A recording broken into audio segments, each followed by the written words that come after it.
I'm done funding your pathetic lifestyle. My husband sneered after my promotion, demanding separate accounts. Crushed by his public humiliation, I agreed. That Sunday, when my mother arrived for lunch and stepped into the kitchen, her horrified scream shattered the silence, sending panicked neighbors flooding into our yard. I'm done funding your pathetic lifestyle. Ryan's words hung in our kitchen like smoke from a fire I hadn't seen coming. I stood at the granite island, the one I'd picked out, paid for, and cleaned religiously for 6 years, arranging prosciutto-wrapped asparagus on a slate serving board. My hands didn't shake. They kept working, placing each piece in perfect rows, the way I'd been arranging my entire life around his ego without even realizing I'd forgotten what my own preferences looked like. Before we continue, I want to thank you for being here and sharing stories of women finding their voice. If you believe invisible labor deserves recognition, please consider subscribing. It's free and helps us reach more women who need to hear this. Now let's see how this unfolds.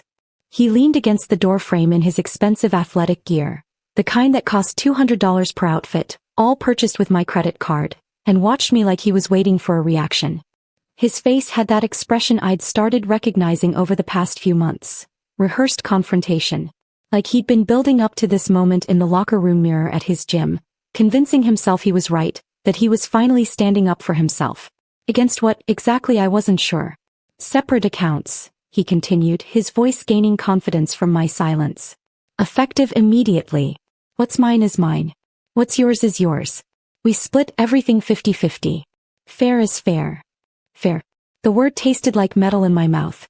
I set down the serving tongs with deliberate care and turned to face him fully. If that's what you want. He blinked. That wasn't the script he'd prepared for. He'd expected tears, maybe. Begging. An argument about how we were supposed to be partners, how marriage meant sharing everything. He'd wanted me to fight so he could feel justified in whatever narrative he'd constructed about being taken advantage of. Really? He straightened, thrown off balance. Just like that. Just like that. I kept my voice perfectly level, perfectly calm. We'll open separate accounts this week. Transfer everything. Start fresh. Relief flooded his face, so obviously it would have been funny if it wasn't so devastating. Good. That's good. I'll set mine up tomorrow. He paused at the kitchen entrance and I saw him gather himself for one more jab, one more twist of the knife. Maybe this will teach you some financial responsibility. Then he left, to meet his gym buddies for drinks that I'd be paying for at least one more time. I stood alone in the kitchen that smelled like rosemary and something burning, though nothing was in the oven. The scent was just us, I realized. Our marriage going up in flames so slowly I'd gotten used to the smoke. My pathetic lifestyle. I looked around at the space I'd created. The herb garden on the windowsill that I watered every morning. The knife set I'd researched for weeks before purchasing. The Le Creuset Dutch oven I'd saved for because Ryan said we couldn't afford it, while somehow affording another kettlebell certification that cost $800 and earned him exactly 0 additional clients. This kitchen, this house, this entire life, I'd built it. Paid for it. Maintained it. While Ryan posted Instagram photos with captions about grinding and empire building to his 247 followers, most of whom were probably bots. I pulled out my laptop and sat at the kitchen table. For a moment I just stared at the screen, my reflection ghostly in the black glass. When had I started looking so tired? When had the lines around my eyes gotten so deep? Then I opened our bank accounts. All of them. The personal checking account we'd shared for 6 years. The savings account I'd been funding. The credit cards, 3 of them, all in my name because Ryan's credit was complicated. I pulled up statements. 6 years of statements. Started downloading PDFs, organizing files, creating folders by year. Mortgage payments, all from my account. Property taxes, my account. Insurance, my account. Utilities, my account. Groceries, my account. The vacation to Turks and Caicos that Ryan had posted about like he'd paid for it, hashtagging #blessed and #living my best life. $4 $200 from my credit card. His business expenses told their own story. New athletic wear every month, $200 to $300. Supplements and protein powders, $300 to $400. Photography equipment for Instagram, $1,800. A website redesign he'd used exactly once, $2,500. Gym membership at the premium facility across town instead of the community center. $199 monthly for 4 years straight. I created a spreadsheet. Started entering numbers. The work was mechanical, soothing almost. Column for date. Column for expense category. Column for amount. Column for who paid. Year 1 appeared on screen in color-coded glory. I'd contributed $54,000 to our household. Ryan had contributed $8,000. Year 2, $61,000 from me. $7,200 from him. Year 3, 4, 5, 6. The pattern never changed. My contributions climbed as my salary increased with each promotion at Morrison Digital. His hovered around $650 monthly, barely enough to cover utilities, certainly not enough to justify the athletic gear and supplements and certifications that kept appearing on my credit card statements. The final total made my hands stop moving on the keyboard. Me $384,000. Ryan, $47,000.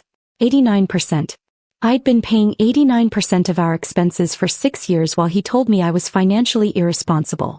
While he built his brand, that earned maybe $3,200 total in 18 months. While he posted motivational quotes about hustle culture and grinding and never giving up on your dreams. I'd been his dream. His meal ticket. His unpaid personal assistant, chef, housekeeper, and financial backer all rolled into one increasingly exhausted package. And he just accused me of leeching off him. I saved the file as financial_truth.xlsx and backed it up 3 different ways. Cloud storage, external hard drive, USB drive that I tucked into my work bag. Then I sat back and looked at the numbers glowing on my screen like evidence at a trial. This was power. This was proof. This was ammunition I hoped I'd never have to use but knew I probably would. Because 12 years at Morrison Digital had taught me something Ryan had never bothered to learn. Documentation beats narrative every single time. He could tell himself whatever story he wanted about our marriage, about my spending habits, about his entrepreneurial journey. But numbers didn't lie. I thought about the promotion they'd offered me 3 days ago. Vice President of Digital Marketing. Corner office on the 14th floor with windows overlooking downtown. Company car. A hybrid sedan, professional and practical. 20% raise that would bring my salary to $165,000 annually. I'd come home so excited to tell Ryan, already imagining how we'd celebrate. Maybe finally book that trip to Italy I'd been suggesting for years. Maybe renovate the master bathroom that still had fixtures from the 1990s. Maybe just go out to a nice dinner where I didn't have to cook or clean up afterward. Instead, he'd looked at me across this same granite island and said, "So now you'll be working even more hours?" Not congratulations. Not, "I'm proud of you." Not even, "Tell me about it." Just accusation, like my success was somehow a personal affront to him. I tried to explain. The opportunity. The team I'd be leading. The projects we'd be launching. But he'd walked away mid-sentence to check his phone, dismissed everything I'd accomplished with the casual cruelty of someone who'd forgotten, or never known, that I was a person separate from him with my own ambitions and achievements that had nothing to do with managing his life. That night I'd made his favorite dinner anyway. Herb-crusted salmon with roasted vegetables and wild rice. I'd set the table with cloth napkins. Poured wine.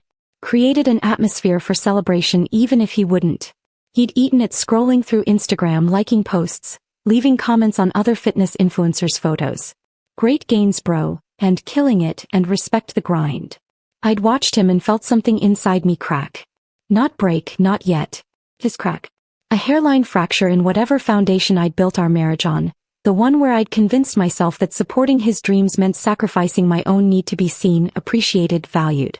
My colleague Jennifer had asked me last week, during a late night finishing a presentation, if I had a husband or a teenage son at home. The question had stung more than she'd probably intended. "Why do you ask?" I'd said, trying to keep my voice light. "Because you're always packing his gym bag," she'd pointed out. "Laying out his clothes. Managing his schedule.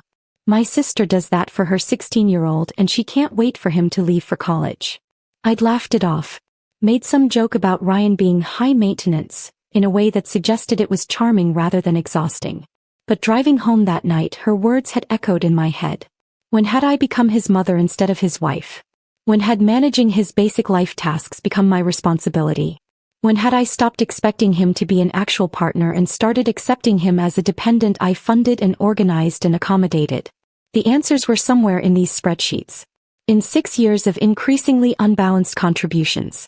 In the slow erosion of expectations until I'd forgotten I was allowed to have any. I closed my laptop and looked around the kitchen again. The dinner party supplies I'd been preparing when Ryan dropped his bombs sat abandoned on the counter.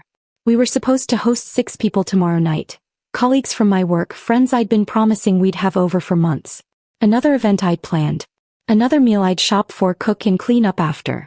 Another performance of The Perfect Marriage where I did everything and Ryan showed up looking good in his expensive athletic wear, charming everyone with his smile and his talk about his business ventures. I picked up my phone and started texting. Hey everyone, so sorry but we need to reschedule tomorrow's dinner. Something came up. Rain check soon. The responses came quickly. Understanding. Supportive. No problem. Then I texted Ryan wherever he was with his gym friends at whatever bar I'd be paying for. Canceled tomorrow's party. We need to talk about the separate accounts logistics. I'm free this weekend to set everything up. His response was almost immediate. Great. The sooner the better. I smiled at my phone. He had no idea what he'd just agreed to. No idea that separate finances meant I'd stop being his invisible support system. Stop cooking his meals, doing his laundry, managing his calendar, funding his lifestyle. No idea that 50-50 meant actual 50-50, that he'd be responsible for his half of a mortgage he couldn't afford, utilities he'd never paid attention to, groceries he'd never had to budget for. No idea that the comfortable life he'd been living, the one he'd convinced himself he'd earned through his entrepreneurial journey, was about to disappear. As I was done. Done being invisible. Done being taken for granted. Done funding someone else's delusions while my own accomplishments got dismissed with accusations and contempt. Ryan wanted separate accounts? He'd get exactly what he asked for. And in the process he'd learn what I'd actually been contributing all along. The spreadsheet glowed on my laptop screen like a confession written in numbers. I sat at the kitchen table in the dark, the only light coming from the display, and watched 6 years of my marriage reduce itself to columns and calculations that couldn't be argued with or explained away. Year 1, year 2, year 3, the pattern never varied. My contributions climbed steadily upward as promotions came and my salary grew. Ryan stayed flat, a stubborn horizontal line hovering around $650 monthly, occasionally dipping lower when his business expenses ate into even that meager amount. I added another tab to the spreadsheet. Called it Business ROI. Ryan's fitness coaching venture. The dream he'd been chasing for 18 months while I funded our life. Total invested, $47,800. Website design and hosting, photography equipment, certifications, marketing materials, athletic wear for brand consistency, supplements he claimed he needed to look the part, travel to fitness expos, booth fees, business cards he'd ordered 3 times because the first 2 versions weren't on brand. Total earned $3,200. I stared at that number. $3,200 over 18 months. Less than $200 monthly. Barely enough to cover his own gym membership, which he justified as a business necessity, because clients want to train where their coach trains. The math was brutal. For every dollar Ryan's business earned, I'd invested $15 keeping it afloat. That wasn't entrepreneurship. That was an expensive hobby I'd been funding without realizing I hadn't agreed to it. I created another tab. Daily operations. This one hurt more because it cataloged the invisible work, the tasks I'd been performing so automatically I'd stopped thinking of them as labor at all. Meal planning and grocery shopping. 6 hours weekly. Cooking, 8 to 10 hours weekly. Cleaning, 6 hours weekly. Laundry, 3 hours weekly. Household management, bills, appointments, maintenance, repairs, 4 hours weekly. 27 hours weekly minimum. At $50 per hour, less than I'd pay a housekeeper or personal assistant, that was $1,350 weekly. Nearly $70,000 annually in unpaid domestic labor. Added to the financial imbalance, I'd been contributing roughly $140,000 yearly to our household while Ryan contributed maybe $15,000 when you counted both his money and his minimal time investment. My phone buzzed. Text from Ryan, out with the guys. Don't wait up. I looked at the message and did quick math. Ryan's gym friends typically hit the downtown bars, craft beer places where pints ran $8 to $12 each. He'd buy at least 4 over the course of the night, plus appetizers to keep a base. $60, maybe $70. All charged to the credit card I'd be paying off at the end of the month. For 2 more weeks anyway. Then the separate accounts would be finalized and Ryan's bar tabs would become Ryan's problem. I saved the spreadsheet one more time and finally closed my laptop. The kitchen fell into complete darkness. Outside, I could hear our neighbor's dog barking, someone's car door slamming, the ambient noise of suburban Sunday night winding down. Inside, silence. I sat in that silence and felt something I hadn't felt in years. Not happiness exactly. Not satisfaction. But clarity. Pure, crystalline clarity about what my marriage actually was versus what I'd been pretending it was. Monday morning arrived wrapped in fog, the kind of gray Connecticut dawn that made everything look washed out and tired. I woke at 5:30 a.m. to my alarm, the same time I'd been waking for 6 years. But this time I only made coffee for one. I pulled out my favorite mug, the handmade ceramic one I'd bought at a craft fair 3 years ago. Ryan had been using it lately, claiming it held heat better than his other mugs, which was Ryan speak for, "I like this and I'm taking it." I'd stopped arguing about small things like mugs years ago. Picked my battles. Let him have his way on the little stuff to avoid conflict on the big stuff. Except the big stuff never got addressed either, did it? I'd just gotten quieter and smaller until I'd nearly disappeared. Not anymore. I made my coffee slowly, deliberately. Used the French press Ryan had always said was too much work. Bloomed the grounds properly, let them steep exactly 4 minutes, pressed slowly to avoid sediment. The ritual felt meditative. I made myself a real breakfast. Scrambled eggs with herbs from the garden. Whole wheat toast with the expensive butter I usually saved for special occasions. Fresh strawberries I'd bought for myself. At 7 a.m. Ryan emerged from the bedroom looking like he always did, bleary-eyed, hair disheveled, moving with the unconscious expectation that his morning would be managed for him. He stopped short in the kitchen doorway. The coffee maker sat empty and cold. No breakfast warming on the stove. Just me sitting at the table with my tablet eating my meal for one. "Where's breakfast?" he asked. Not mean exactly. Just genuinely confused, like he'd walked into the wrong house. I didn't look up from the article I was reading. Cabinet's right there. Cereals on the second shelf. Bread for toast. Eggs in the fridge if you know how to cook them. Silence. I could feel him processing, trying to reconcile this version of our morning with the routine we'd established over 6 years. "You're not making anything?" Now I looked up, met his eyes calmly. "Separate finances means separate meals, Ryan. You wanted independence. This is what it looks like." His jaw tightened. I watched him search for an argument that wouldn't contradict his own logic from 3 days ago. He came up empty. He grabbed a protein bar from the pantry, one I'd bought last week in bulk but wouldn't be buying anymore, and left without another word. The front door closed. His car started. The garage door rumbled up and down. Then silence again. I sat in that silence and felt it differently than I had the night before. Not clarity this time. Something lighter. Something that felt almost like freedom. For 6 years I'd been orchestrating his mornings. Coffee ready when he woke. Gym bag packed. Clothes laid out. Breakfast prepared. Lunch packed if he asked for it. His entire morning choreographed by me so he could roll out of bed and into his day without thinking. Now he'd have to think. Plan. Manage his own basic needs. The smallest change, but it felt enormous. That afternoon during my lunch break I created a new spreadsheet. This one forward-facing instead of backward-looking. Household expenses 50/50th split. I listed everything methodically. Mortgage, $3,300 monthly. His half, $1,650. Property taxes, $420 monthly. His half, $210. Home insurance, $145 monthly. His half, $72.50. Utilities averaging $340 monthly. His half, $170. Internet and streaming services, $180 monthly. His half, $90. Yard maintenance, $160 monthly. His half, $80. Total, $2,272.50 monthly. Not including groceries, which we'd split separately. Not including gas, car insurance, personal items, medical expenses, anything individual. Just the cost of keeping the house running, the house I'd been paying for almost entirely alone while Ryan contributed his token $650 and called it partnership. I set up a shared spreadsheet with automatic payment reminders. Created a system where every bill would generate a Venmo request to Ryan for his exact half. Made it professional, organized, impossible to ignore or argue with. The first bill arrived Wednesday. Water and sewer, $340 for the month. I looked at that number and calculated.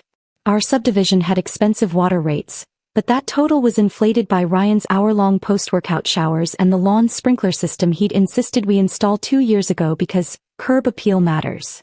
I'd argued it was wasteful. He'd said I was being cheap. We'd installed it. I'd paid for it. He'd enjoyed the greenest lawn on our street and posted photos of it on Instagram with hashtags about investing in your property.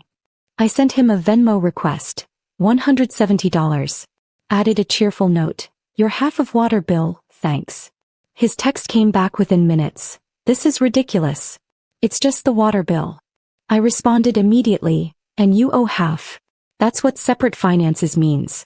Due by Friday, please." 3 dots appeared. Disappeared. Appeared again. Finally, fine. The Venmo payment arrived Thursday morning. I could feel his anger through the transaction, through the lack of any note or acknowledgement. Just money transferred with resentment. Good. Let him be angry. Let him feel what I'd been feeling every time I paid another bill he'd racked up and I'd be responsible for. Every time I funded another expense he'd justified as necessary while calling me irresponsible. 2 weeks into our new arrangement, my office phone rang mid-afternoon. Margaret's name on the caller ID made my stomach tighten reflexively. 6 years of conditioning, of being judged and found slightly wanting by the woman who'd raised the man who took me for granted. "Lauren, darling." Her voice had that courtroom attorney quality, friendly but commanding. "I'm coming for Sunday lunch this week. Ryan mentioned you're making your famous cocoa vin." Famous. I'd made it exactly 3 times, all for Margaret's visits. All because Ryan had volunteered my labor without asking first. I almost laughed. Almost. But the sound that came out was more tired than amused. "I'm sorry, Margaret, but I won't be cooking Sunday." Silence. The kind that meant I'd violated some unspoken protocol. "Excuse me." Her tone shifted. Confused. Slightly offended. "Ryan and I have separate finances now," I explained, keeping my voice pleasant and professional, the same tone I used with difficult clients. "Cooking elaborate meals isn't in my budget anymore. You're welcome to come, but you'll need to arrange your own food." More silence. I could hear her breathing, processing, trying to reconcile this information with the daughter-in-law she thought she knew. "But Sunday lunch is tradition, Lauren. We've been doing this for 6 years. 6 years. 6 years of me cooking for her while she complimented Ryan on choosing such a capable wife. 6 years of her son eating my food while telling me I needed to be more financially responsible. Then Ryan can cook," I said. "Or you can bring something. Either way works for me." I hung up before she could argue. Professional. Polite. Final. Then I pulled out my personal calendar and marked Sunday with 2 words. The reveal. 4 days. 4 days until Margaret arrived expecting her cocoa vin and found something very, very different. 4 days until the truth became undeniable. 4 days felt like 4 years. I moved through that week with the strange clarity that comes from knowing everything is about to change. Every conversation with Ryan became loaded with subtext. Every meal I made for myself alone felt like a small revolution. Every bill that arrived felt like another piece of evidence building toward an inevitable conclusion. Wednesday evening I came home from work to find the kitchen in disarray. Not the usual disarray of Ryan's protein shake preparation. Something more chaotic. Pots on the stove. Cutting board with vegetables hacked into uneven pieces. The smell of something burning. Ryan stood at the counter with his phone propped against the backsplash, watching a YouTube video titled, "Coke Oven for Beginners." I set down my work bag and watched him for a moment. He was so focused on the video he hadn't noticed me yet.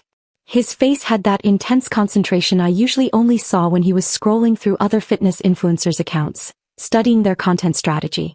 "What are you doing?" I asked. He jumped, nearly knocked over a bottle of wine he'd opened. My expensive Burgundy, I noticed, not the cooking wine in the pantry. "Practicing," he said defensively. "For Sunday." I looked at the mess he'd created. The chicken pieces were hacked apart unevenly. The vegetables looked like they'd been attacked rather than chopped. Flour dusted the floor. Something in a pan was smoking ominously. "Need help?" I asked, testing him. His jaw tightened. "I've got it." I shrugged and walked away. Poured myself a glass of water. Listened to him struggle with something the video made look simple. 20 minutes later I heard him swear. Then the sound of the smoke detector going off. I walked back to find him frantically waving a dish towel at the ceiling alarm while something in the pan sent up black smoke. He'd burned the garlic. Added it first to hot oil instead of waiting for the other aromatics. And now it was acrid and ruined, poisoning whatever else he tried to cook in that pan. You have to add garlic later, I said calmly over the alarm's shrieking. It burns faster than onions or celery. He didn't respond. Just kept waving the towel until the alarm finally stopped. I left him there and went upstairs to change. Behind me, I heard him dump the pan in the sink, the hiss of hot metal hitting water, another round of creative cursing. An hour later, the kitchen looked like a disaster zone. Every pot we owned was dirty. Flour covered the counters. Something sticky had spilled and congealed on the floor. The trash can overflowed with failed attempts. Burnt vegetables, ruined sauce, chicken pieces he'd somehow managed to both undercook and burn simultaneously. Ryan stood in the middle of it all, looking defeated. How do you do this? He asked quietly. Not to me exactly. More to the universe. How do you make it look so easy? I could have said, practice, experience, actually caring about the outcome. I said nothing. Just looked at the destruction he'd created trying to do something I'd been doing effortlessly for years. He pulled out his phone and started scrolling. 5 minutes later I heard him on a call. Yes, delivery on Sunday. 1 p.m. sharp. The prix menu for 3. Yes, the cocoa vin definitely. No, this is the right address. I calculated quickly. Lou Bernardine's prix Sunday menu ran about $60 per person. 3 people. Plus delivery fee tip tax. Probably $180 total. Maybe $200. Money Ryan didn't have. Money he'd have to pull from somewhere. His meager savings maybe, or the credit card he'd been trying to rebuild after maxing it out on business expenses 2 years ago. When he hung up he looked at me standing in the doorway. Mom likes Lou Bernardine, he said. Defensive. Justifying. I know, I replied. I've been ordering from there for her birthday for 4 years. His face did something complicated. Recognition maybe of another invisible task I'd been handling. Another expense I'd been covering. Another detail of his mother's life that I'd been managing so he could take credit. Saturday night I sat on the couch with a novel I'd been trying to finish for weeks. Finally had time to read now that I wasn't spending my evenings cooking elaborate meals and managing Ryan's schedule. Ryan was back in the kitchen. I could hear him muttering to himself, the clang of pots, water running, the microwave beeping. Around 9 p.m. he appeared in the living room doorway. The delivery tomorrow is at 1 o'clock, he said. Mom's coming at 1 o'clock. So timing should work. I didn't look up from my book. Okay. I'm going to set the table tonight. With the good china. Make it look nice. Okay. He hovered there, clearly wanting something from me. Validation maybe. Or permission. Or acknowledgement that he was trying. I gave him nothing. Just kept reading. He disappeared back into the dining room. I heard him opening the china cabinet, the clink of plates and glasses. 20 minutes later he was back. Do we have cloth napkins? Linen closet. Second shelf. More sounds of preparation. Ryan playing house, performing domesticity for his mother's benefit. I turned the page in my book and smiled. Sunday morning arrived bright and cold. I woke at 7 a.m., late for me, and made my single cup of coffee. Put on comfortable clothes. Decided to work in the garden. By 10 a.m. I was outside with my roses when Claire Caldwell appeared at the fence line between our properties, coffee mug in hand. Morning, Lauren, she said. Big lunch today? I looked toward our house. Through the dining room window I could see Ryan frantically adjusting place settings, stepping back to examine his work, adjusting again. Ryan's mother is visiting, I said, turning back to deadhead a spent bloom. Claire leaned against the fence. Is everything okay with you too? Mark mentioned. She trailed off delicately. Mark. Her husband. Whose home office shared a wall with our kitchen. What did Mark mention? I asked, keeping my voice neutral. He heard some intense conversations last week. Not yelling exactly, but tension. We just wanted to make sure you're okay. I could have lied. Could have smiled and said everything was fine, that we were just working through some normal marriage stuff, nothing to worry about. Instead I met Claire's eyes. She was a CPA, sharp with numbers and patterns. Probably saw through financial facades for a living. We're going through some changes, I said. Financial restructuring. Her eyebrows rose. That sounds complicated. I pulled off my gardening gloves. It's actually very simple. We're just being honest about who pays for what now. Claire processed this. I could see her mind working, connecting dots I hadn't explicitly drawn. Financial restructuring, she repeated slowly. As in, separating finances? As in acknowledging reality, I said. Reality that was apparently very different from what Ryan had convinced himself was happening. Claire's expression shifted. Understanding, recognition. Something that looked almost like solidarity. Well, she said carefully, if you need anything, someone to talk to, a friendly ear, whatever, I'm right next door. She squeezed my arm gently before walking back to her house. I returned to my roses, but my mind wasn't on gardening anymore. I just planted a seed with Claire. A witness who'd be paying attention. Someone who'd notice when the facade cracked completely. At 12:45 p.m. I came inside to wash the dirt off my hands. The dining room table looked almost elegant. Ryan had managed that much at least. Wedding china set precisely. Linen napkins folded. Wine glasses sparkling. The Lou Bernardine delivery bag sat on the kitchen counter, still sealed, waiting to be plated. Ryan emerged from the bedroom wearing dress pants and a button-down shirt. Making an effort for his mother. Looking the part of successful son even if the reality underneath was shaky. She'll be here in 15 minutes, he said. I looked down at my gardening clothes. Old jeans, dirt-stained t-shirt, hair pulled back in a messy ponytail. I know, I said and went upstairs to change. When I came back down, dressed in casual but presentable clothes, Margaret's silver BMW was pulling into our driveway. Ryan straightened his shoulders. Took a breath. Prepared himself for performance. I watched him through the front window and felt nothing. No anxiety. No desire to smooth things over or make this easier for him. Just cold curiosity about what would happen when Margaret encountered reality instead of the son she'd imagined. The doorbell rang at exactly 1 p.m. Margaret didn't believe in being fashionably late. Ryan opened the door. Mom. Right on time as always. She swept in wearing cream cashmere and pearls, air-kissing Ryan's cheek before her sharp eyes found me. Lauren. Her tone could have frozen water. 6 years of that tone. 6 years of subtle disapproval dressed up as concern. 6 years of being judged and found slightly wanting by the woman who'd raised the man taking me for granted. Margaret. Lovely to see you, I replied with matching coolness. She moved toward the dining room, her heels clicking precisely on our hardwood floors. Stopped at the threshold. The table looked beautiful. China gleaming. Crystals sparkling. Everything positioned perfectly. Except in the center, instead of serving dishes with home-cooked food, sat 3 white takeout containers from Lou Bernardine, still in their delivery bag. Margaret's face went through several expressions in rapid succession. Confusion. Disbelief. Something approaching horror. What is this? Her voice rose half an octave. Where's the home-cooked meal? Ryan stepped forward quickly, playing damage control. Change of plans, Mom. I ordered from Lou Bernardine. You love there. You ordered.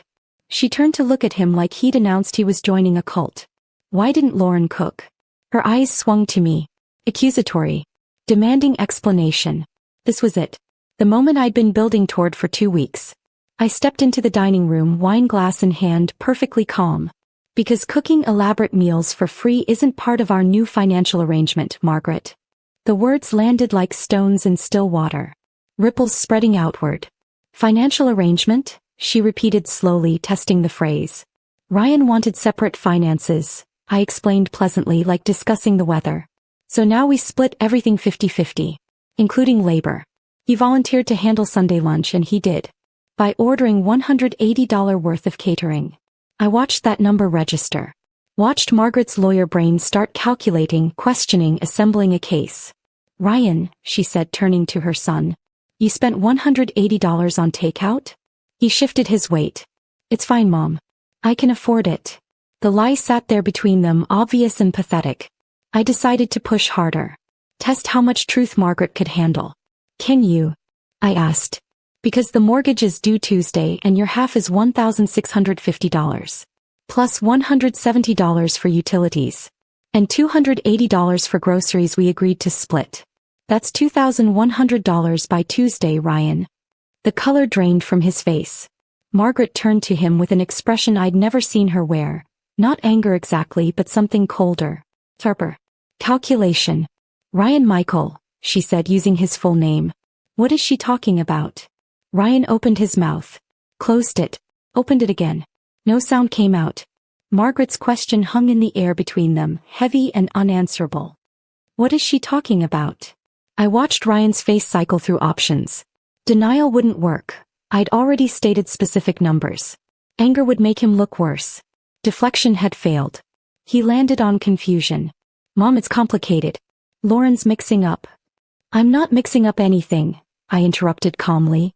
Your half of household expenses is $2,272.50 monthly. That's half the mortgage, half the utilities, half the property taxes, half the insurance, half the yard maintenance. The bills are all documented in our shared expense tracker. Margaret's entire demeanor shifted. I watched 30 years of courtroom instincts activate in real time. Her shoulders straightened.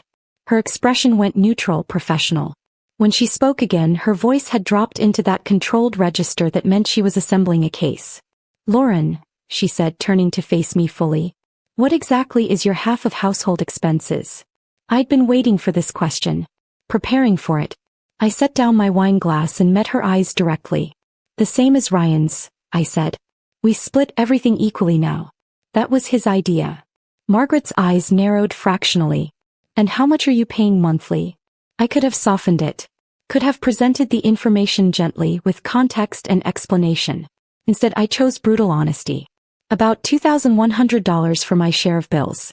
Plus my own groceries, gas, personal items, gym membership, dry cleaning. Around $2,800 total monthly. I watched her process this.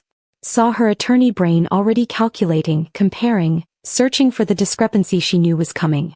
And prior to this arrangement, she asked. This was it. The question that would crack everything open. Prior to this arrangement, I was paying approximately $6,400 monthly. Ryan was contributing around $650. The silence that followed was absolute. Margaret stood perfectly still. Her face went through microexpressions too fast to catalog. Disbelief, calculation, recognition, something that looked almost like grief. That can't be right, she said, but her voice had no conviction. She knew numbers. She knew I wasn't the type to exaggerate or manipulate data. It's right, I said quietly. I have documentation if you'd like to see it. Yes, Margaret said immediately. I would. Ryan made a sound, protest or panic, I couldn't tell which. Mom, this isn't, you don't need to. Ryan. Margaret's voice cut through his stammering like a blade. Be quiet. I walked to my home office, pulled the binder from the drawer where I'd been keeping it and returned to the dining room. 53 pages of documentation, organized with colored tabs. I handed it to Margaret without preamble. 6 years of bank statements, receipts, mortgage payments, credit card bills. Every dollar accounted for. Every contribution tracked. Margaret took the binder like it was evidence in a trial. Which, in a way, it was. She flipped to the summary page first. The overview I'd created with pie charts showing percentage splits year by year. The pattern was identical across all 6 years. My contributions represented 87 to 91% of household expenses while Ryan's hovered between 9 to 13%. At the bottom, highlighted in yellow, me $384,000. Ryan $47,000. Margaret's hands started trembling, subtle but visible. She flipped through pages, landing on receipts at random. Ryan's gym membership, $199 monthly for 4 years straight. His supplement purchases, $300 to $400 monthly, every month for 6 years. His business expenses tab was the thickest. New athletic wear, photography equipment, website redesign, business cards, marketing materials, travel to fitness expos. Every single purchase made with my credit card while he told me I was bleeding him dry. Jesus Christ, Margaret whispered. Ryan stepped forward. Mom, you have to understand, I was building something. How much did your business earn? Margaret asked, not looking up from the binder. Silence. Ryan. How much did your fitness coaching business earn over the past 18 months? More silence. About $3,200, I supplied. Total. Over 18 months. Margaret's head snapped up. She looked at her son with an expression I'd never seen her direct at him before. Disappointment. Real, profound disappointment. You invested. She flipped back through the business expenses tab, calculating quickly. Nearly $48,000 to earn $3,200? It takes time to build a brand, Ryan said defensively. You can't expect immediate returns. Did you know, Margaret interrupted, her courtroom voice fully activated now, that Lauren was paying 89% of your household expenses while funding this business venture that earned less than $200 monthly? Ryan's face went red. She makes more than me. Of course she pays more. Then why, Margaret asked, each word precisely enunciated, did you tell her she was funding your pathetic lifestyle? The question landed like a physical blow. Ryan actually stepped backward. Why did you demand separate accounts? Margaret continued relentlessly. If you were the one benefiting from the arrangement, why did you accuse her of financial irresponsibility when you were the one spending $400 monthly on supplements while contributing barely enough to cover utilities? Ryan's mouth opened and closed. He looked like he was drowning in open air. Mom, it's not, she's making it sound. Am I? I asked quietly. Which number is wrong, Ryan? Which receipt is fabricated? Which bank statement is inaccurate? He had no answer. Margaret closed the binder carefully, deliberately. Then she looked at me with something I'd never expected from her. Respect. Maybe even recognition. Lauren, she said quietly. May I use your kitchen? The request was so unexpected, so odd given the context that I just nodded. Of course. I followed her, curious. Ryan trailed behind us, looking like he wanted to object but didn't know how. Margaret walked into the kitchen with the systematic precision of someone gathering evidence. She scanned the space, the clean counters, the organized spice rack, the spotless appliances. Then her eyes landed on the refrigerator. Specifically on the expense tracking sheet I'd printed and magnetized to the door. She walked closer, reading. Monthly shared expenses listed in neat columns. Due dates. Amounts owed. Payment status. Next to Ryan's name highlighted in yellow. Unpaid, unpaid, unpaid, unpaid. Margaret's hand went to her mouth. Then she did something that surprised me. She opened the refrigerator door. The interior was divided cleanly down the middle. A piece of tape ran vertically, separating my side from Ryan's. My side. Fresh vegetables in labeled containers. Meal prepped portions with dates written on masking tape. Quality proteins. Dairy. Condiments. The organized refrigerator of someone who planned meals and cooked regularly. Ryan's side. Expired milk 4 days past date. 3 energy drinks. A pizza box with 2 slices of congealed cheese pizza. Nothing else. No vegetables. No fruit. No real food. The dietary habits of a college student, not a married adult. Margaret stared at that division for a long moment. Then she closed the refrigerator and moved to the pantry. She opened the double doors. Inside the same division. A clear line down the middle. My shelves. Organized, abundant, sustainable. Grains in labeled containers. Pasta. Canned goods. Baking supplies. Snacks. Coffee. Everything you'd need to actually cook meals and maintain a household. Ryan's shelves. 6 containers of protein powder. Different brands, different flavors. And nothing else. The visual representation of 6 years of contribution was undeniable. Margaret stood there, doors open, staring at those shelves like they contained answers to questions she'd been afraid to ask. Then she moved to the cabinet under the sink. Pulled out the trash can. It was overflowing. I'd deliberately not emptied it since Saturday. The contents told their own story. Burnt chicken skin from Ryan's failed cooking attempt. Ruined vegetables turned to mush. An entire bag of rice that had somehow solidified into a brick. Garlic cloves blackened beyond recognition. Herbs still in their plastic containers because Ryan hadn't known you needed to remove them first. Evidence of yesterday's disaster. Evidence of a man who'd never had to cook because someone had always done it for him. Margaret's face went from pale to red to purple. She straightened slowly. Turned to look at Ryan. And then she screamed. Not a gasp. Not a cry of dismay. A full-throated horror movie scream that echoed through our house and carried out the open kitchen window into our quiet suburban Sunday afternoon. The sound was primal. Anguished. The sound of a mother realizing her son had become exactly the kind of man she'd spent her legal career protecting women from. Through the window I saw heads turn in neighboring yards. Saw Claire Caldwell look up from her garden. Saw Mr. Harrison pause mid-step on his front walk. Margaret stood in our kitchen, trembling, the binder clutched in one hand, the expense sheet in the other. 6 years, she whispered, her voice breaking. 6 years. Ryan took a step toward her. Mom. Don't, she said, holding up one hand. Don't you dare. Her voice was shaking now. All the courtroom control was gone, replaced by raw emotion. 6 years you let her support you. 6 years you used her money to play at being an entrepreneur while she worked 60-hour weeks. 6 years you called her irresponsible while she kept you afloat. Ryan's face had gone white. It wasn't like that. It was exactly like that, Margaret said. The numbers don't lie, Ryan. The receipts don't lie. This, she gestured at the refrigerator, the pantry, the overflowing trash can, doesn't lie. Outside I could see neighbors gathering. The Caldwells. The Patels. Even Mr. Harrison, who never got involved in anything. Margaret's scream had brought them running, and now they stood in our yard on the sidewalk, peering through windows, phones already out. Recording. Probably streaming to the neighborhood Facebook group that tracked every drama in our subdivision. Margaret looked at me. Her eyes were wet. Lauren, she said. I am so profoundly sorry. Margaret's apology hung in the air, but I could see she wasn't finished. There was something else building in her, something that needed release. She looked at me with red-rimmed eyes. I had no idea, she said again, her voice trembling. If I had known. You couldn't have known, I said, keeping my voice gentle. He hid it well. But Margaret shook her head violently, looking down at the expense sheet still clutched in her hand like damning evidence.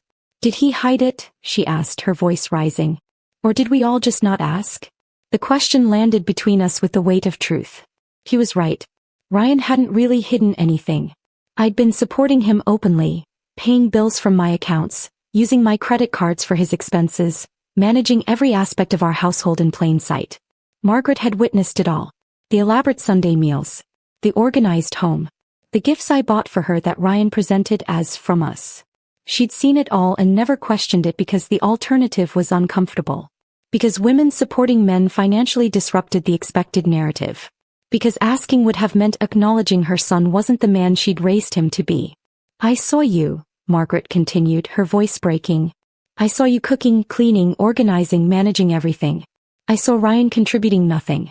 And I told myself you were just capable. That you were good at that stuff. That it was fine because you seemed happy to do it.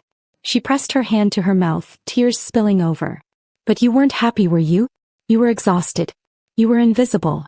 And I made you more invisible by complimenting your capability instead of questioning his uselessness. Outside I could see the neighbors hadn't dispersed. They stood in small clusters on the sidewalk on our lawn in neighboring yards. Watching through windows. Phone still out. Claire Caldwell had moved closer to our kitchen window. I could see her face clearly, not judgment but recognition. Understanding. How many of them had seen the same thing Margaret had seen? How many had noticed the imbalance and said nothing because it was easier than confronting uncomfortable truths? Margaret straightened her spine. Wiped her eyes. When she looked at me again, something had shifted in her expression. Lauren, she said with the decisiveness of someone making a courtroom decision, what do you need from me? The question surprised me. I'd expected many things from this confrontation, but not an offer of alliance from the woman I'd thought would always defend her son. I glanced toward the window where our neighbors watched, bearing witness to this suburban implosion. I need you to see the truth and acknowledge it, I said simply. That's all. Just bear witness. Margaret nodded once, sharp and certain. Then she turned to Ryan with an expression that made him physically recoil. I'll be staying at the Marriott tonight, she said, her voice cold and final. When I come back, if I come back, I expect to find you prepared to have a very different conversation about your marriage and your contributions to it. She tucked the binder under her arm like evidence she was taking to trial and walked toward our front door. Ryan found his voice finally. Mom, wait. No. She didn't even turn around. You humiliated yourself, Ryan. In front of your neighbors. In front of your wife. In front of me. You need to sit with that. You need to understand what you've done. She opened the front door and walked out. Into our yard where at least 15 neighbors stood watching. The silence was absolute. Margaret walked through them with the dignity of someone who'd spent 3 decades commanding courtrooms. Her head high. Her shoulders back. The binder visible under her arm. The neighbors parted for her. I watched Claire touch Margaret's arm gently as she passed. A gesture of solidarity or support, I couldn't tell which. Margaret got into her silver BMW and drove away. For a moment nobody moved. The neighbors stood frozen, processing what they'd just witnessed through our kitchen window. Then slowly in pairs and small groups they began to disperse. But not before I caught their expressions. Claire's face held something like respect. Susan Patel looked thoughtful, almost contemplative. Even Mr. Harrison nodded at me through the window before shuffling back to his own yard. They'd heard Margaret scream. They'd gathered expecting an emergency. Instead they'd witnessed something else entirely. A public reckoning. A truth told loudly enough that it couldn't be ignored or explained away. Ryan and I stood in our kitchen. Our dining room visible through the doorway with its $180 worth of catering still sitting unopened on the table. "You planned this," Ryan said finally, his voice hollow. "You wanted this to happen." I looked at him. Really looked at him. This man I'd married 6 years ago. This man I'd supported, funded, managed, organized around. This man who'd convinced himself I was the problem. "I documented the truth," I said calmly. "That's all. The rest was your doing." "My mother screamed," he said like I hadn't noticed. "She screamed in our house and now the entire neighborhood knows," I finished. "Yes. They know now. They know what you've been doing for 6 years. They know who's actually been funding your lifestyle." His face flushed red. "This is insane. You're making me look like..." "Like what?" I asked. "Like someone who contributed $47,000 over 6 years while I contributed $384,000? Like someone who demanded separate finances while benefiting massively from joint ones? Like someone who called his wife financially irresponsible while she paid for everything?" He had no answer. "The numbers don't lie, Ryan," I continued, my voice still eerily calm. "Your mother knows that. She's an attorney. She spent 30 years dealing with cases exactly like this, financial abuse disguised as marriage. And she just realized her son is the abuser." "Don't call it that," Ryan said quickly. "It wasn't abuse. I didn't mean to." "Didn't you?" I asked. "You told me I was funding your pathetic lifestyle. You demanded I take financial responsibility for myself. You've been telling me for months that I spend too much, that I'm not pulling my weight, that you're tired of carrying the financial burden." I walked to the refrigerator and pulled down the expense sheet. Every word was projection, Ryan. Every accusation you made was actually a confession. He stared at the sheet like it might bite him. "What happens now?" he asked quietly.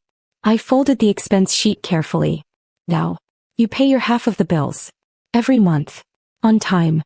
You buy your own food, do your own laundry, manage your own schedule.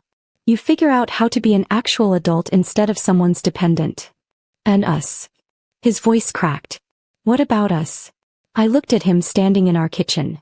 The kitchen I'd maintained for 6 years. The kitchen he'd destroyed yesterday trying to cook a single meal.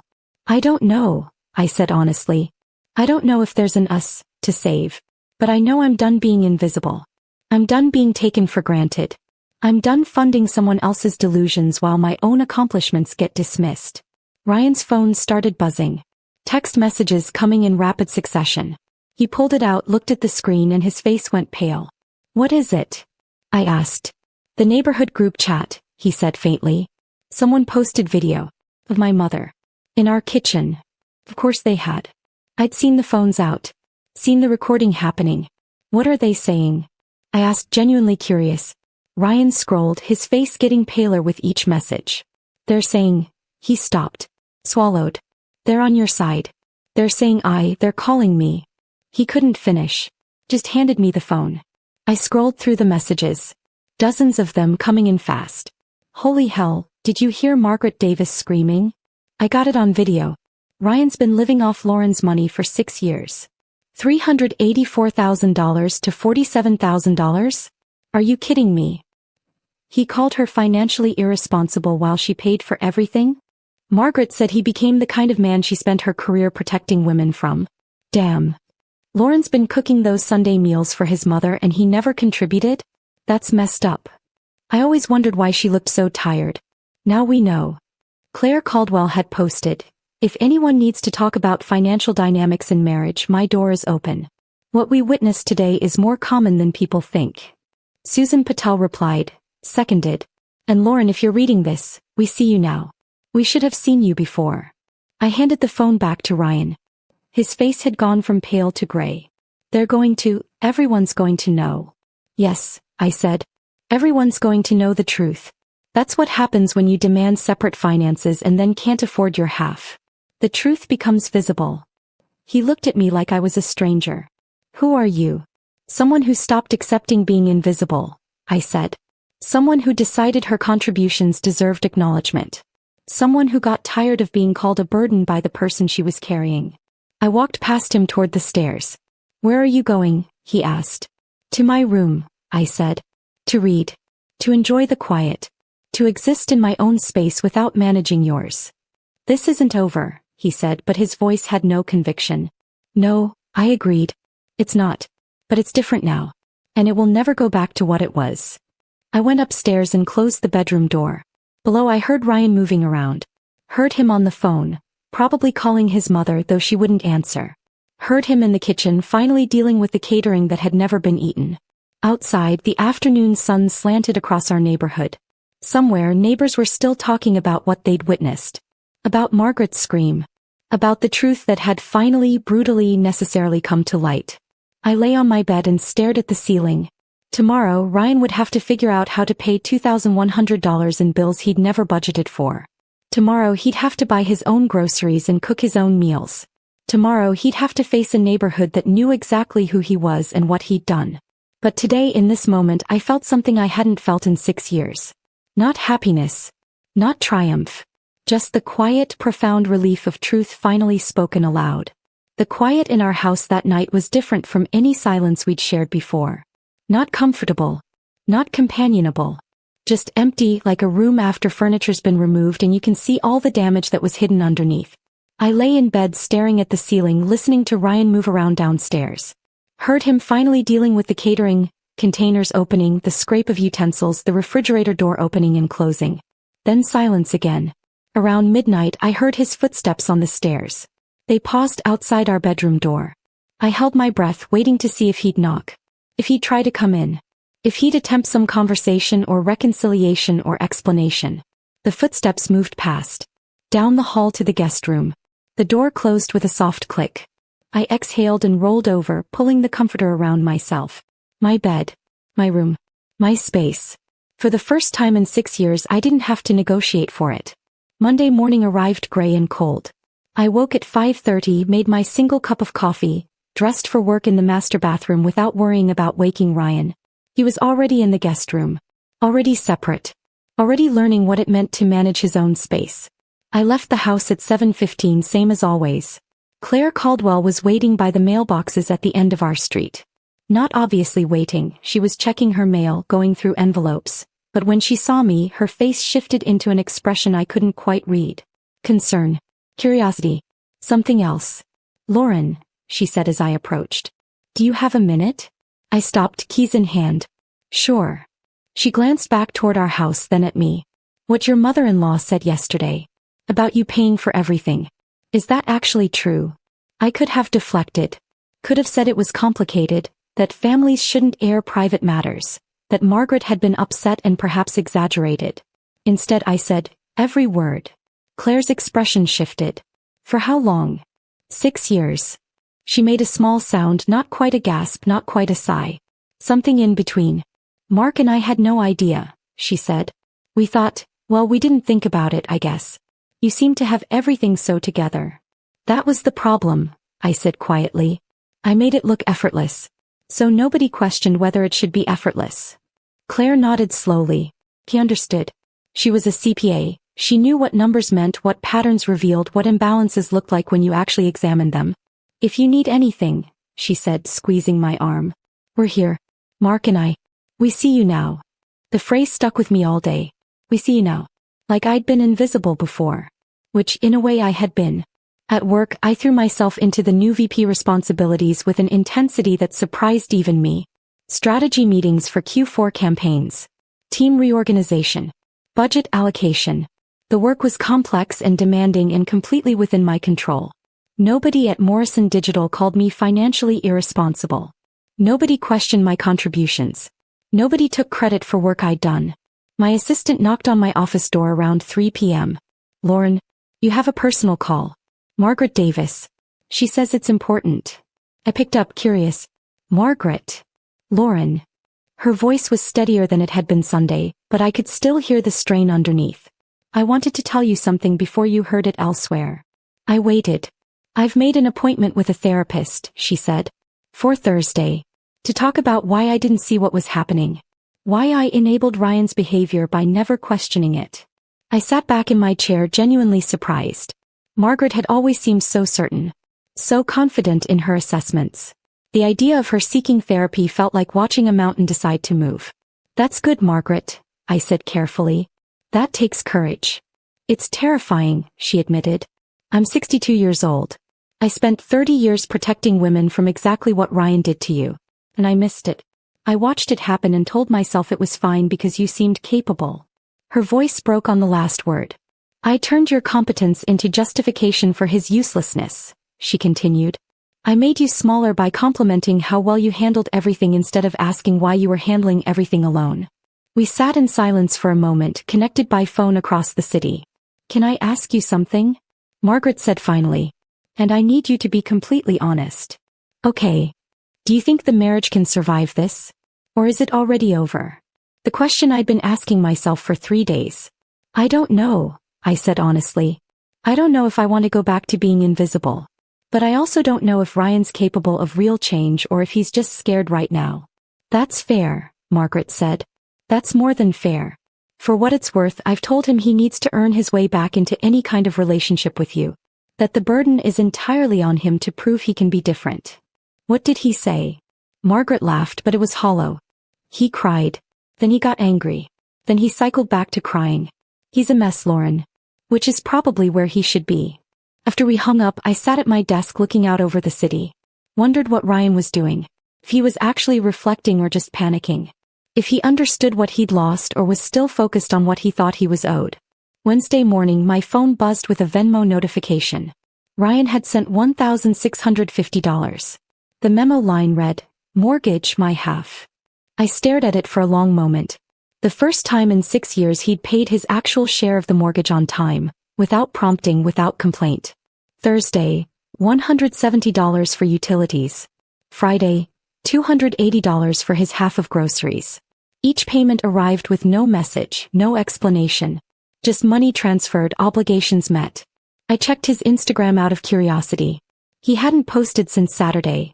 3 days without content, which for Ryan was unprecedented.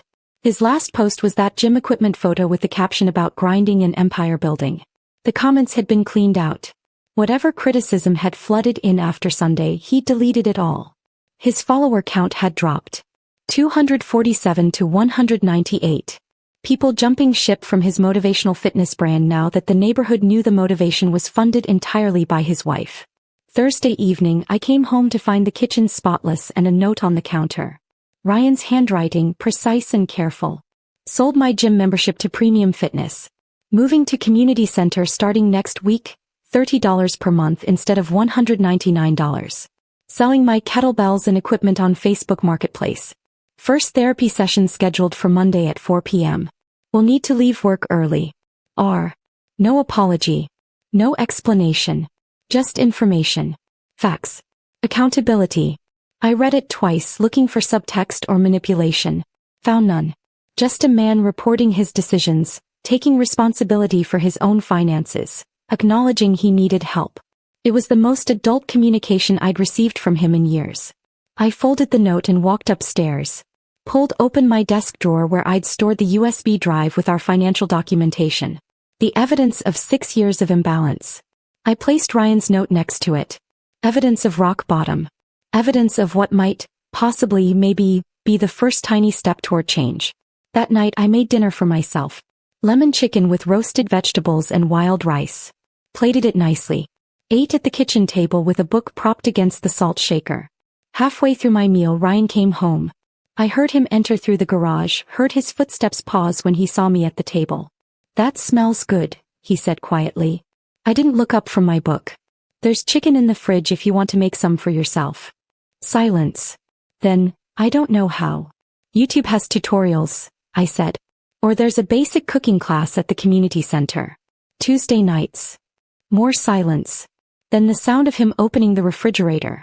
Rummaging. The microwave beeping as he heated up leftovers from the catering we'd never eaten. He sat at the other end of the table. We ate in silence, him with his phone, me with my book. Not comfortable. Not companionable. But not hostile either. Just two people existing in the same space, no longer pretending to be something they weren't. I paid the bills, Ryan said finally. I saw. Thank you. It's more than I thought it would be. I turned a page in my book. Yes. I don't know how you managed it all this time. The bills, the cooking, the cleaning, everything. While working 60 hours a week. I looked up at him then. His face was drawn, tired. He'd lost weight. Probably from the stress, possibly from actually having to feed himself. I managed it, I said quietly, because I had to. Because you weren't going to. He flinched but didn't argue. I'm sorry, he said. I know that's not enough. I know sorry doesn't fix 6 years of. He stopped. Struggled for words. Of taking you for granted. Of being useless. Of calling you irresponsible while you carried everything. I closed my book. Sorry isn't enough. You're right about that. But it's a start. What do I do? He asked. How do I fix this? I looked at him. This man I'd married, this man who'd become a stranger. This man who was maybe, possibly beginning to understand what he'd done. You become someone different, I said. You learn to cook your own meals, do your own laundry, manage your own life. You stop expecting me to be your mother and start being my partner. You prove over time with consistent actions that you can contribute equally instead of just consuming. And if I do that, then we'll see, I said. But Ryan, I'm not waiting around while you figure it out. I'm living my life. If you want to be part of it, you have to earn that. Every single day. He nodded slowly, looking smaller somehow than he had a week ago. Good, I thought. Let him feel small for once. Let him understand what 6 years of invisibility felt like. Ryan finished his microwave meal in silence. Set his fork down. Looked at me with an expression I couldn't quite read. Can we talk? He asked. Really talk? We're talking now, I said, not looking up from my book. He stopped. Started again. Can we sit down and have an actual conversation? About everything? I marked my place in the book and closed it. When? Now. Or tomorrow. Whenever you have time. The fact that he was asking for my time instead of assuming he had access to it felt significant. Tomorrow, I said. Saturday morning. After I finish my run. He nodded, looking almost relieved that I hadn't said no outright. Saturday morning I ran 5 miles through the neighborhood. Past Claire Caldwell's house where she waved from her garden. Past the Patels who smiled and nodded. Past Mr. Harrison who actually spoke. Morning, Lauren. The neighborhood that had witnessed my humiliation had become something else. Not quite allies but witnesses.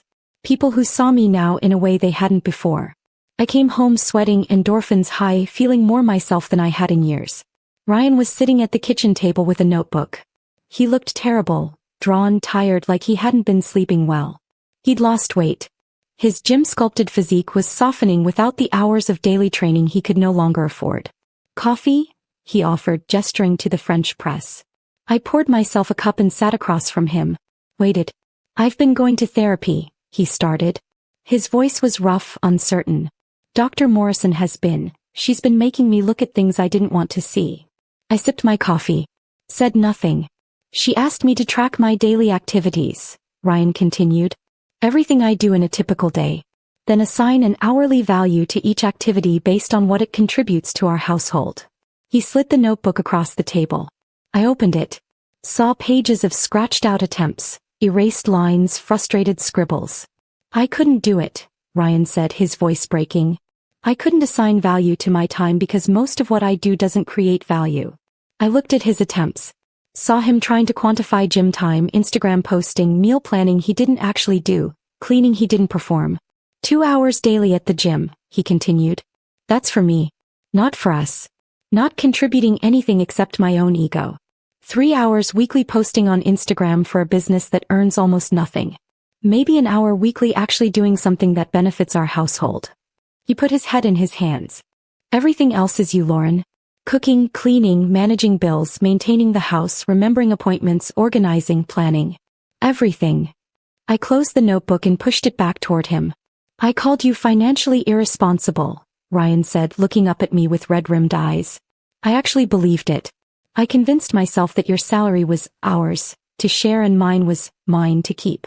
That you spent too much on shoes and handbags while I was investing in my business. He laughed, but it sounded broken. Your entire shoe collection cost maybe $2,000 over 6 years. My gym membership alone cost $12,000. My supplements cost more than your clothes. My business expenses, $47,000 to earn $3,200. I know, I said quietly. I know you know. That's what makes this so. He stopped. Swallowed hard.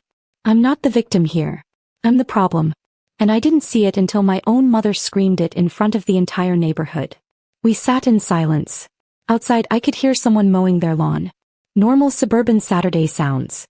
What do you want from this conversation? I asked finally. I don't know, Ryan admitted. Maybe just to tell you that I'm starting to understand. That I'm trying to change. His voice cracked completely. That I'm sorry. Not performative sorry. Actually sorry. I looked at him. This man who'd called me a burden while I carried him. This man who was possibly starting to see what he'd done. Hey, I said. I hear you. That afternoon Shauna called. Coffee? I need to talk to you about something. We met at our usual Starbucks. She was already there when I arrived, 2 lattes waiting. I'm so glad you finally stood up to him, she said before I'd even sat down. I raised an eyebrow. You're not usually this direct. I've been holding this in for 6 years, Shauna said. Watching you disappear into that marriage. Watching you become smaller and smaller while Ryan took up more and more space. Why didn't you say something? She laughed, but it was bitter. I did, Lauren. Multiple times. Do you remember 3 years ago when I told you Ryan was treating you like his personal assistant? I did remember. Vaguely. A conversation that had made me defensive. You told me I didn't understand, Shauna continued. That Ryan was going through a transition. That marriage meant supporting each other through hard times. You said I was being judgmental. The memory came back sharper now. I'd been angry at her for weeks after that conversation. I stopped pushing after that, Shauna said. Because I could see you weren't ready to hear it. You'd convinced yourself that your value was in how much you could do for him. How capable you were.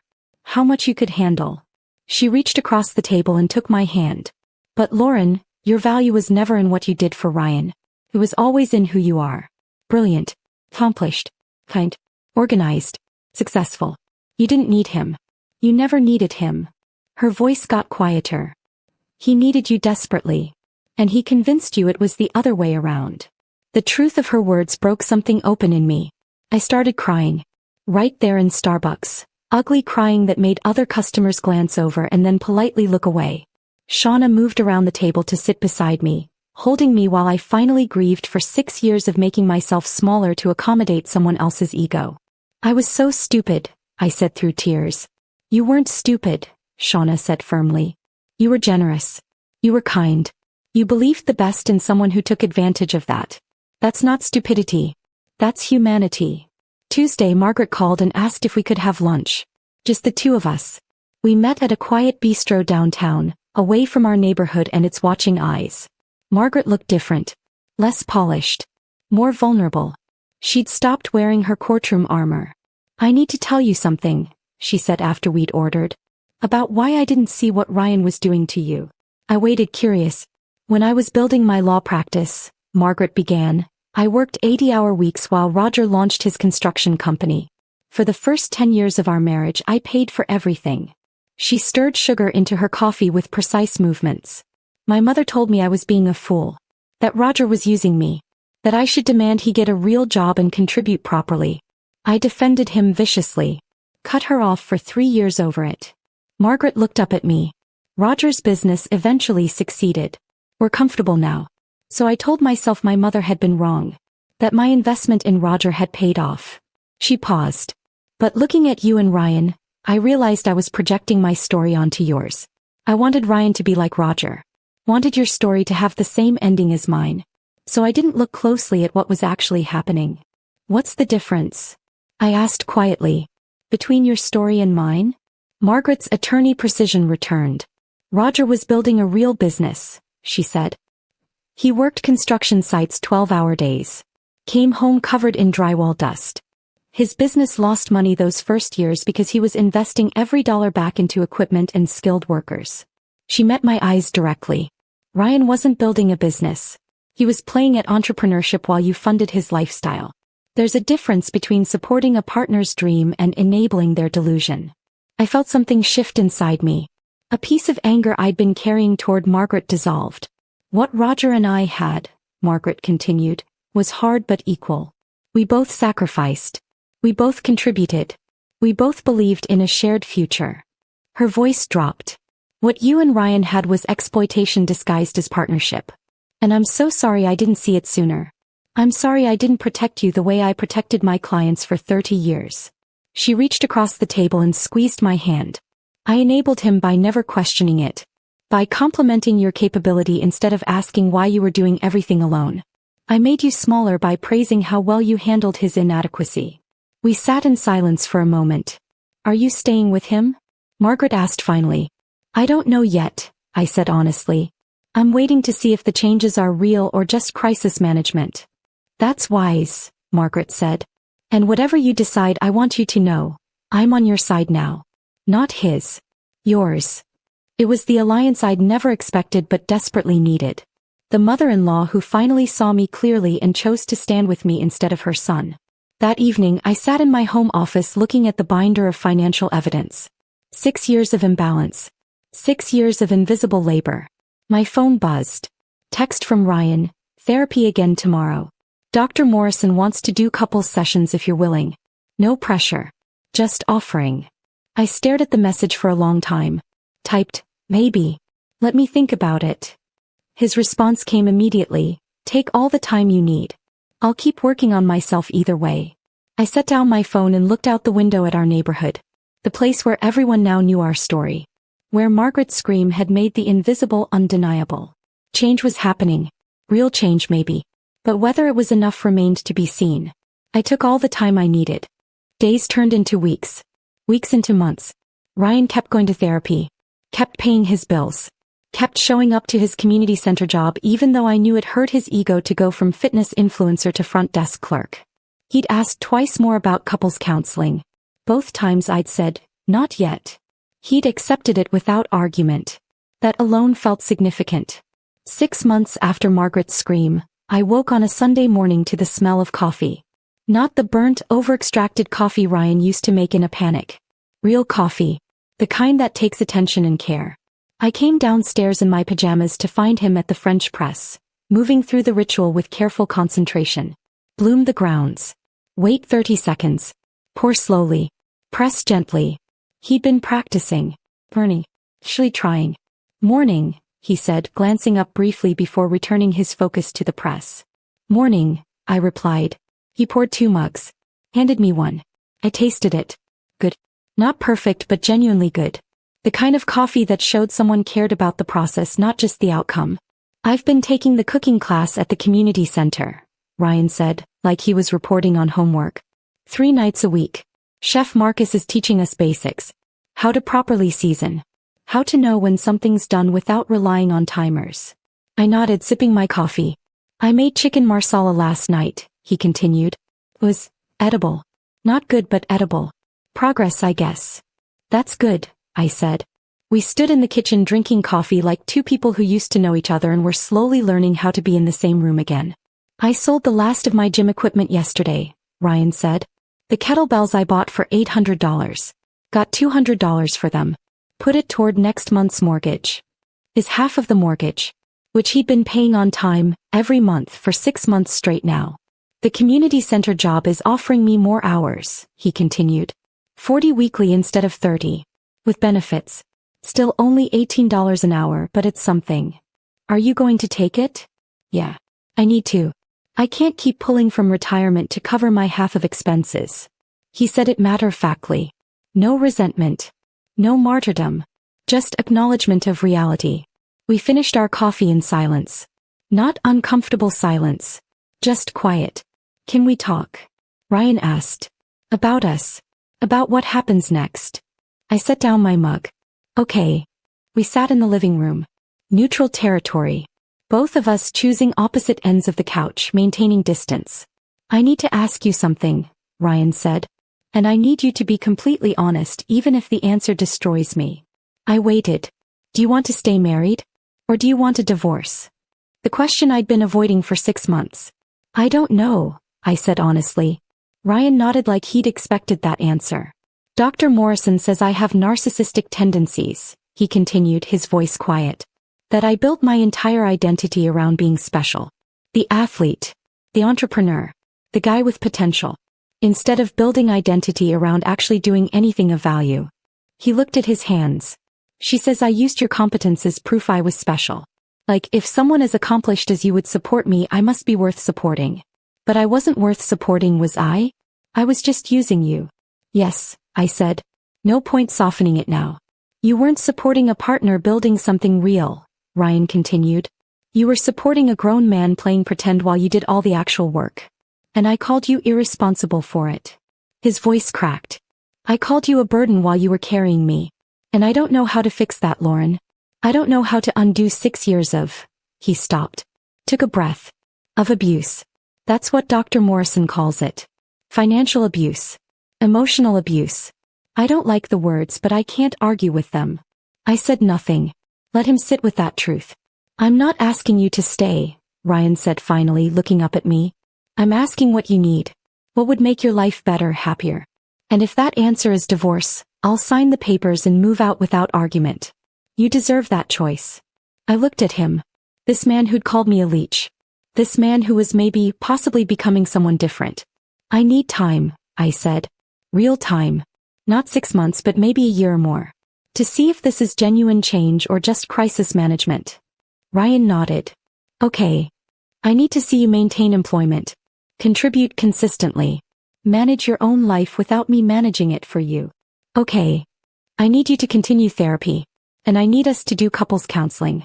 The kind where we address power dynamics and what happened, not just communication techniques. I'll call tomorrow, Ryan said. Find someone who specializes in what I did. I took a breath. And I need you to understand that even if we stay married, we will never go back to how things were. I will never again be invisible. I will never again manage your life while you take credit. I will never again accept being called a burden by someone I'm supporting. I understand, Ryan said quietly. And I don't want to go back either. That version of me was... He struggled for words. Pathetic. Titled. Cruel. We sat in silence. Can I ask you something? Ryan said. Yes. Why are you giving me this chance? After everything I did, why haven't you just filed for divorce? I thought about that question. Had been thinking about it for months. Because I want to see if people can actually change, I said finally. Not just say they'll change. Not just perform change for a few weeks until things get comfortable again. But actually fundamentally become different. I looked at him directly. And because the person I married 6 years ago, before the entitlement, before the taking for granted, before all of it, that person was worth loving. I want to see if that person still exists underneath everything else. Ryan's eyes filled with tears. I'm trying to find him too, he whispered. This morning, 6 months and 2 weeks after the scream, Margaret came for Sunday lunch. But this time, everything was different. Ryan cooked. A simple roasted chicken with vegetables. Nothing fancy, but the kitchen smelled good and he moved through the space with something approaching competence. Margaret arrived at 1 p.m., punctual as always. But she wasn't wearing her courtroom armor anymore. Just comfortable clothes and a genuine smile. Something smells wonderful, she said, hugging me first. Then Ryan. Roasted chicken, Ryan said. With Chef Marcus's technique. Hoping it's actually edible. We set the table together, all three of us. Margaret folding napkins. Me arranging plates. Ryan bringing out the food. The role reversal was complete. Surreal even. We sat down to eat. Ryan's chicken was genuinely good. Not restaurant quality but solid. Competent. The work of someone who'd actually learned instead of just Googling recipes in a panic. Margaret raised her water glass. I want to propose a toast, she said, looking at both of us. To truth. To change. To the hard work of becoming better people. We clinked glasses. I'm proud of you, Ryan, Margaret continued, and I saw tears in her eyes. Not for what you accomplished in the past or what you might accomplish in the future. But for doing the hard work of acknowledging your failures and trying to fix them. That takes real courage. Ryan's jaw tightened with emotion. Thanks, Mom. Margaret turned to me. And Lauren, I'm grateful to you. For standing up for yourself. For refusing to disappear. For teaching my son, and me, what real partnership actually requires. After lunch, Ryan started clearing plates. I've got dishes, he said when I stood to help. You cooked, I pointed out. Yeah, but you've done dishes for 6 years while I did nothing. I think I can handle cleanup. Margaret and I moved to the living room while Ryan cleaned the kitchen. We could hear him washing, drying, putting things away in the correct places because he'd finally learned where things went. "How is he really doing?" Margaret asked quietly. "Better," I said honestly. "Not perfect, but better. He's paying bills, working, going to therapy, learning to cook and clean, actually contributing. And you? How are you doing?" I thought about that question. "I'm okay," I said. "Still figuring out if I want to stay married or start over. But I'm okay either way. That's the difference now. 6 months ago I didn't think I could survive without the marriage. Now I know I can thrive without it. So if I choose to stay, it'll be because I want to, not because I need to." Margaret squeezed my hand. "That's the healthiest thing I've heard in a long time." Later, after Margaret left, I stood at the kitchen window looking out at our neighborhood. The place where everyone had witnessed our implosion.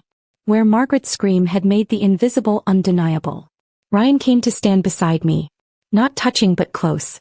"Thank you," he said quietly. "For what?" "For not giving up on me completely. For giving me a chance to become someone different. Someone better." I looked at him. "Don't thank me yet. We're not fixed, Ryan. We might never be fixed. This might still end in divorce." "I know," he said. "But at least if it does, it'll be because you chose what was best for you. Not because I drove you away without realizing what I was losing." We stood at the window in silence. The kitchen where Margaret screamed had become something different now. Not a crime scene. Not a battlefield. Just a kitchen where two people were learning, slowly, painfully, uncertainly, how to share space as equals. Some stories end with divorce and vindication. With clean breaks and fresh starts and never looking back. Ours was still being written. One honest conversation at a time. One bill paid on time. One meal cooked competently. One small act of accountability after another. But that scream, that beautiful, horrified, truth-telling scream, would always be the moment everything changed. The moment the invisible became undeniable. The moment my mother-in-law looked at her son and finally saw what I'd been living with. And in the suburbs of Connecticut, in a neighborhood where everyone knew everyone's business, Margaret's scream became more than gossip. It became a reminder. That truth, when finally spoken aloud, can shatter everything. And sometimes, in the wreckage, you find the foundation to build something real. If this story of truth and transformation had you holding your breath, hit that like button right now.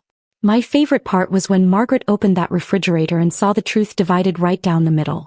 What was your favorite moment? Drop it in the comments below. Don't miss more powerful stories like this. Subscribe and hit that notification bell so you never miss an upload.